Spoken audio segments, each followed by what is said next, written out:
Nicknamed the Blonde Angel, 28-year-old footballer Luciano Ricciconi fascinated fans worldwide, not only for his fancy footwork on the field, but his practical jokes and humour off it.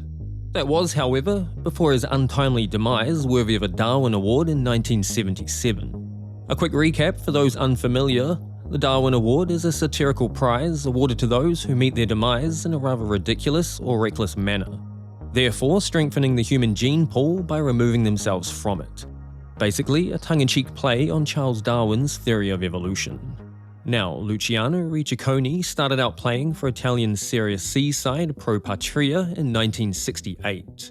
He was a strong, athletic and hard-working player, known for his speed, tenacity and stamina, eventually making it to the big league where he was instrumental in Lazio's championship win in the 1973-74 season, and the following year made 2 appearances in the Italian national side. Although a talented group of players on the field, the Lazio boys had a reputation for being rather troublesome off it. On the evening of January 18, 1977, Luciano Ricciconi and 2 friends made their way to a jewellery store in Rome owned by their friend. Whenever these guys came together, it was known to be a recipe for trouble, and this time would be no different. On that evening, they thought it would be fun to stage a fake robbery at their friend's jewellery store. Unbeknownst to them, however, the store had been robbed just days earlier, and Bruno Tabacchini, their friend and the store's owner, had now armed himself as a precaution.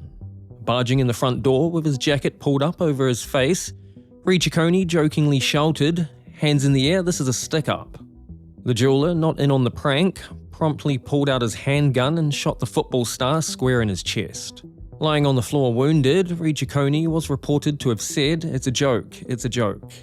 Despite being rushed to hospital, the 28-year-old died just 30 minutes later.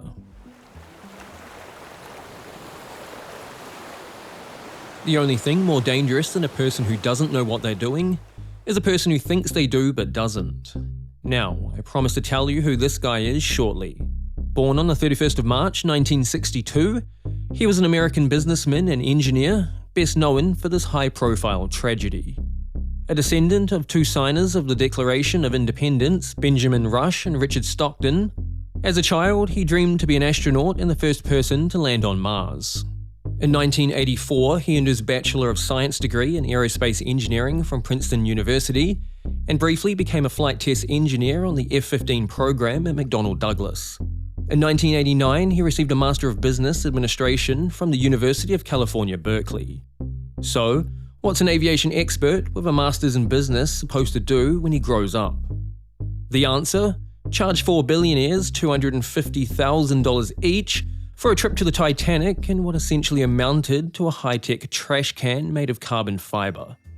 This is, of course, the Darwinian downfall of Stockton Rush. You run the whole thing with this game controller. Come on! At some point, safety just is pure waste. Yeah. At some point, you're going to take some risk, and it really is a risk-reward question. I said, I think I can do this just as safely by breaking the rules. As probably everybody knows by now, on the 18th of June 2023, he was killed along with 4 of his passengers when his carbon fibre submersible imploded on an ill-fated excursion to see the Titanic. However, it wasn't until after the event that the public learned just how crazy the whole thing was. He warned that the submersible posed extreme danger to passengers. There was loss of contact with the surface on that voyage as well. There were electrical problems. A bracket that was holding on a stabilization tube was reattached with zip ties. I want to do to ocean exploration what Hollywood's been able to do with space exploration.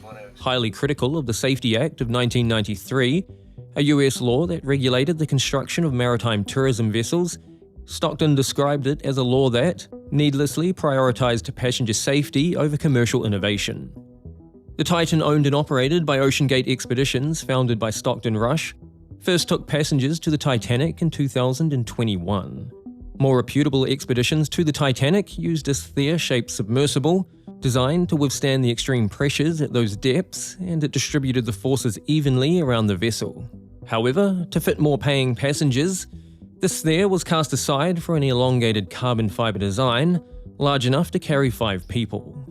This design was, to say the least, highly criticised among experts who said it risked an implosion, The elongated design would focus pressure on its midsection.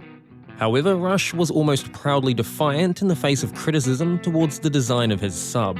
I believe it's pretty much invulnerable. And that's pretty much what they said about the Titanic.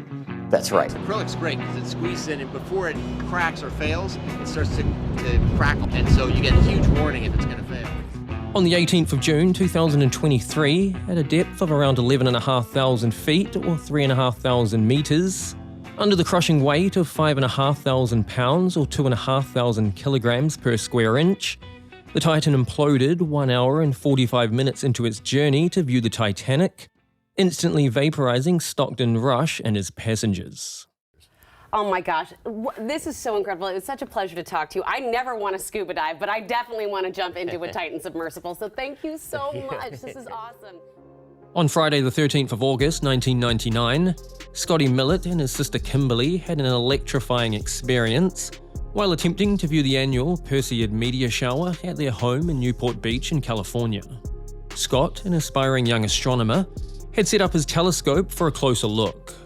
Although beside the point, a telescope was more a hindrance than a help for the best view to see the Perseid meteor shower. A dark sky free from light is all that's needed for a great view. However, getting in the way of this was a street light standing across the road. Not to worry though, Scott had a plan. Having shown himself to be a poor astronomer, he would shortly prove to be an even worse electrician. Grabbing a pair of pliers, he crossed the road and made his way to the streetlight. He then opened the inspection plate at the base of the pole where he planned to cut the wire to extinguish the light. According to an LA Times article, Police Sergeant Mike McDermott said, once cutting through the insulation, Scotty contacted the 4,000-volt electrical wire and was electrocuted. It basically arced right through him. He was rushed to hospital where he was pronounced dead a short time later. Scott's father, Robert Millett, told the LA Times, he was just trying to solve a problem and not using his head and made a mistake. He didn't realize the power. Scotty was voted by users of the official Darwin Awards website a winner in 1999. Now, if you're anything like me, you wouldn't even put a foot on a commercial helicopter, let alone a homemade one. However, the do-it-yourself variety is definitely a thing. In 2019, an Indonesian man made headlines after he built a petrol-powered homemade helicopter in an attempt to rise above the traffic jams of Jakarta. This man in Uganda managed to get this contraption 65 feet off the ground before crashing and breaking both arms. However, that was still a better outcome than a man in India who attempted the same feat.